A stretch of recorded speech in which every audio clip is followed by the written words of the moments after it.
Hello दोस्तों, welcome to Study Focus. Study Focus में आपका स्वागत है। मैं देव आप सभी का आपके अपने परिवार स्टडी फोकस में अभिनंदन करता हूं। आई होप कि आप सभी लोग अच्छे होंगे। दोस्तों आज देखेंगे 28 फरवरी 2022 करंट अफेयर दैनिक समसामयिक की सभी प्रतियोगी परीक्षाओं के लिए अति महत्वपूर्ण प्रश्न। जिन दोस्तों ने अभी तक चैनल को सब्सक्राइब नहीं किया है वो सब्सक्राइब कर लें और बेल आइकन बटन प्रेस कर दें, जिससे आने वाली वीडियो का नोटिफिकेशन आपको मिलता रहे। तो चलिए देर ना करते हुए बढ़ते हैं सेशन की तरफ। पहला क्वेश्चन है, हाल ही में अंतर्राष्ट्रीय T20 क्रिकेट में सबसे ज़्यादा रन बनाने वाला खिलाड़ी कौन बन गया है? A option Rohit Sharma, B option है मार्टिन गुप्टिल, सी ऑप्शन है विराट कोहली, डी ऑप्शन इनमें से कोई नहीं। तो सर्वाधिक रन बनाने वाला खिलाड़ी बना है रोहित शर्मा, यानी ऑप्शन ए हमारा सही है। कौन बना है? रोहित शर्मा। किसके खिलाफ मैच खेल रहे थे? तो श्रीलंका के खिलाफ। ठीक है। मैच का आयोजन कहाँ हुआ था? आयोजन हुआ था लखनऊ में। ठीक है, श्रीलंका के खिलाफ खेल रहे थे और मैच का आयोजन लखनऊ में हुआ था। पहले नंबर पे है रोहित शर्मा, सेकंड नंबर पे है मार्टिन गुप्टिल। कौन से नंबर पे? सेकंड नंबर पे। कहाँ के निवासी हैं? ये हैं न्यूजीलैंड के निवासी। ठीक है। थर्ड नंबर पे है विराट कोहली। पहले नंबर पे है रोहित शर्मा, सेकंड नंबर पे है मार्टिन गुप्टिल और थर्ड नंबर पे विराट कोहली। तो सर्वाधिक रन सबसे ज़्यादा किसने बनाए? रोहित शर्मा, यानी ऑप्शन ए हमारा सही है। आगे बढ़ते हैं, अगला क्वेश्चन देखते हैं। अगला क्वेश्चन है, हाल ही में किस विमान निर्माता कंपनी ने भारतीय नौसेना को 12वां, कौन सा 12वां P8I, कौन सा P8I, ये लंबी दूरी का समुद्री गश्ती विमान है। कैसा है? लंबी दूरी का समुद्री गश्ती विमान है, किस कंपनी ने सौंपा है? Dassault company, air Deccan, Boeing, इनमें से कोई नहीं। तो बोइंग कंपनी ने अभी हाल ही में नौसेना को 12वां, कौन सा 12वां P8I, जो लंबी दूरी का समुद्री गश्ती जहाज है, यानी समुद्र के किनारे पर गश्त जो देते हैं उनके लिए इस जहाज़ को बनाया गया है। तो किसने बनाया है? बोइंग ने। तो ऑप्शन सी हमारा सही है। दसॉल्ट कंपनी ने राफेल को निर्माण किया है। किसका? राफेल का निर्माण। कौन सी कंपनी है? डसॉल्ट कंपनी ने राफेल का निर्माण किया है। और ये कंपनी कहाँ की है? ये कंपनी है फ्रांस की। कहाँ की कंपनी है? फ्रांस की।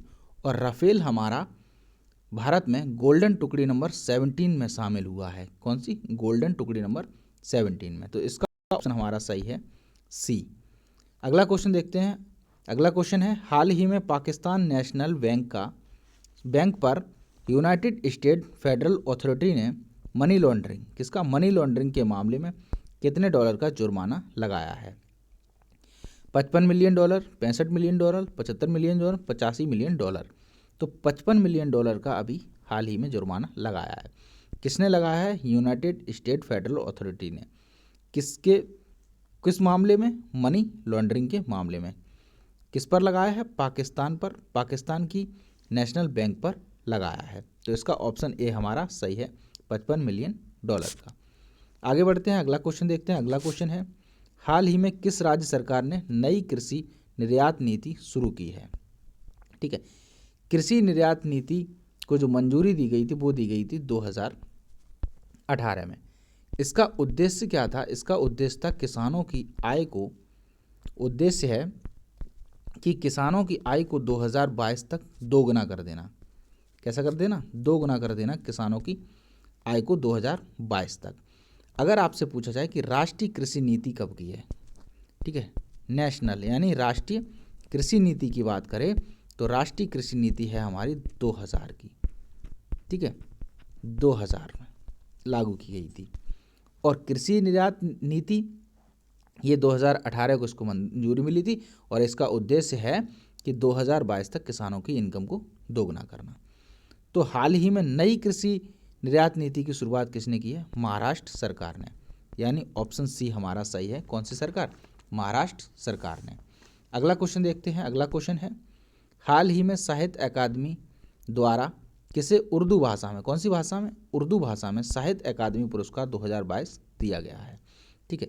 अगर साहित्य अकादमी पुरस्कार, साहित्य अकादमी की बात की जाए तो इसका गठन किया गया था 12 मार्च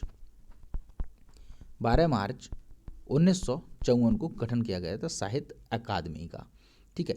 इसका पहला पुरस्कार जो दिया गया था वो 1958 को दिया गया था। किसे दिया गया था? राहुल सांकृत्यायन को। ठीक है, किसके लिए? इतिहास के लिए। लिख लीजिए, मैं बोल रहा हूँ, राहुल सांकृत्यायन को पहला पुरस्कार दिया गया था। ठीक है। कितनी भाषाओं में दिया जाता? तो ये दिया जाता 24 भाषाओं में। कितनी भाषाओं में? 24। 22 भाषाएं संविधान में हैं और 2 भाषाएं हैं, एक इंग्लिश और एक राजस्थानी में। ठीक है, इंग्लिश और राजस्थानी में।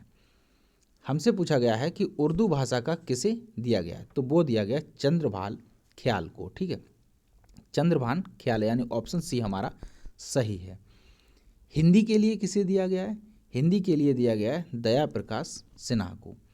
ठीक है, हिंदी का अगर पूछा जाए तो हिंदी का दिया गया है दया प्रकाश सिन्हा को, और उर्दू के लिए दिया गया है चंद्रभान ख्याल को, यानी ऑप्शन सी हमारा सही है। आगे बढ़ते हैं, अगला क्वेश्चन देखते हैं। अगला क्वेश्चन है, हाल ही में प्रतिष्ठित बोल्ट्जमान पदक से सम्मानित होने वाले पहले भारतीय कौन बने हैं? दीपक धर, प्रथम मित्तल, शौर्य गर्ग, इनमें से कोई नहीं। तो प्रतिष्ठित बोल्ट्जमान पदक से सम्मानित किया गया दीपक धर को, यानी ऑप्शन है हमारा सही है। अब ये दीपक धर हैं कौन? ये सांख्यिकी भौतिक क्षेत्र में इनका योगदान रहा है, इसलिए इन्हें प्रतिष्ठित बोल्ट्जमान पदक से सम्मानित किया गया है। तो ऑप्शन ए हमारा सही है। आगे बढ़ते हैं, अगला क्वेश्चन देखते हैं। अगला क्वेश्चन है, हाल ही में भारतीय वायुसेना किस देश के साथ एक्स कोबरा वॉरियर 2022 एक्सरसाइज का अभ्यास करेगी? कौन सी एक्सरसाइज? X cobra warrior 2022। ये 6 से 27 मार्च को आयोजित की जाएगी। कहाँ पर?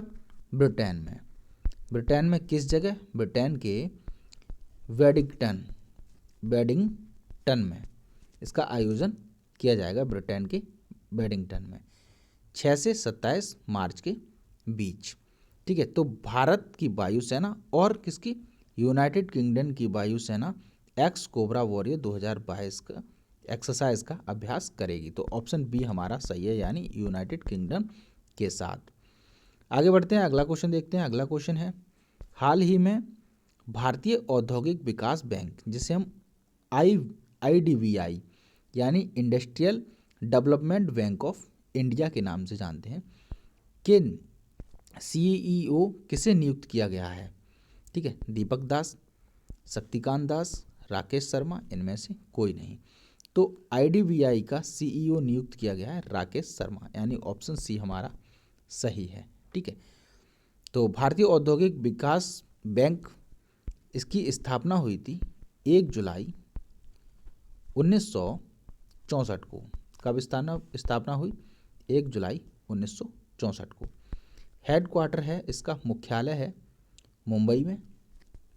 मुख्यालय कहाँ है? मुंबई में। तो हाल ही में CEO किसे नियुक्त किया गया? राकेश शर्मा, यानी ऑप्शन सी हमारा सही है। आगे बढ़ते हैं, अगला क्वेश्चन देखते हैं। अगला क्वेश्चन है, हाल ही में किस IIT ने बायोडिग्रेडेबल नैनो पार्टिकल विकसित किया है? अब ये बायोडिग्रेडेबल नैनो पार्टिकल है क्या? ये एक तरह का पेस्टिसाइड है। ठीक है, कीटनाशक है जो फसलों को सुरक्षा प्रदान करेगा। जो बीमारियां लगती हैं फसलों में, जैसे फंगल हुआ, बैक्टीरिया हुआ, इन बीमारियों से बचाने के लिए इसका उपयोग किया जाएगा। ये पेस्टिसाइड्स ही है, लेकिन पेस्टिसाइड्स के स्थान पर इसका प्रयोग किया जाएगा। तो पेस्टिसाइड जब हम फसलों में डालते हैं तो हमारी फसल पर दुष्प्रभाव पड़ते हैं उस दवाई का, लेकिन इसका कोई भी दुष्प्रभाव नहीं होगा। किसका? नैनो पार्टिकल का। ठीक है, इसका दुष्प्रभाव नहीं होगा, लेकिन ये पेस्टिसाइड्स की जगह इसको डाला जाएगा। जो दवाइयाँ पेस्टिसाइड लेके आते हैं उससे हमारी फसलों को नुकसान होता था, उस पर दुष्प्रभाव पड़ता था, लेकिन इसे डालने से कीटनाशक का ही काम करेंगी, कीटाणु तो मरेंगे लेकिन फसलों पर दुष्प्रभाव नहीं पड़ेगा। ठीक है, तो इसका उद्देश्य है फसलों की सुरक्षा करना। ठीक है, फसलों की सुरक्षा से संबंधित है। ठीक, ये एक तरह का कीटनाशक ही है, लेकिन जो हम लोग कीटनाशक प्रयोग करते थे, पेस्टिसाइड्स प्रयोग करते थे, उनमें हमारी फसलों पर दुष्प्रभाव पड़ता था और इससे दुष्प्रभाव नहीं पड़ेगा। तो ये विकसित किया है IIT कानपुर ने। किसने विकसित किया है? IIT कानपुर ने। और अभी हाल ही में IIT रुड़की ने एक किसान ऐप को भी लॉन्च किया है। आप नोट कर लें, मैंने इससे पहली वाले वीडियो में पढ़ाया तो रिवाइज करा दूं कि हाल ही में IIT रुड़की ने किसान ऐप को लॉन्च किया है जो उत्तराखंड राज्य में लॉन्च किया गया है और उसका संबंध है किसानों को मौसम संबंधी जानकारी उपलब्ध कराना, जिससे किसानों की फसलों को नुकसान होने से बचाया जा सके। तो इस क्वेश्चन का ऑप्शन हमारा ए सही है। IIT कानपुर ने बायोडिग्रेडेबल नैनो पार्टिकल का विकसित किया है। अगला क्वेश्चन देखते हैं। अगला क्वेश्चन है, हाल ही में जारी अंतर्राष्ट्रीय बौद्धिक संपदा सूचकांक यानी IP 2022 में कौन सा देश शीर्ष पर है, यानी पहले स्थान पर कौन सा देश है इस सूचकांक में। ठीक है, USA, यूनाइटेड किंगडम, जर्मनी और रूस। तो पहले स्थान पर है USA यानी अमेरिका। ठीक है, तो USA पहले स्थान पर है। अंतर्राष्ट्रीय बौद्धिक संपदा सूचकांक या फिर इंटरनेशनल इंटेलेक्चुअल प्रॉपर्टी इंडेक्स, ठीक है, प्रॉपर्टी इंडेक्स, पहले स्थान पर है USA, सेकंड स्थान पर है यूनाइटेड किंगडम, थर्ड स्थान पर है जर्मनी। अब बात आती है भारत की। भारत कौन से स्थान पर है? अंतर्राष्ट्रीय बौद्धिक संपदा सूचकांक में भारत है 43वें स्थान पर। कौन से स्थान पर? 43वें स्थान पर है। अंतर्राष्ट्रीय बौद्धिक संपदा सूचकांक IP को जारी कौन करता है? आप लोग नोट कर लें, US chamber of commerce global innovation policy centre इसे जारी करता है। ये हर साल जारी की जाती है। कौन जारी करता है? US chamber of commerce global innovation policy centre इसे जारी करता है। तो पहले स्थान पर है USA, सेकंड स्थान पर है यूनाइटेड किंगडम और तीसरे स्थान पर है जर्मनी और भारत हमारा है 43वें स्थान पर। ठीक है, तो इसका ऑप्शन सही है हमारा ए। आगे बढ़ते हैं।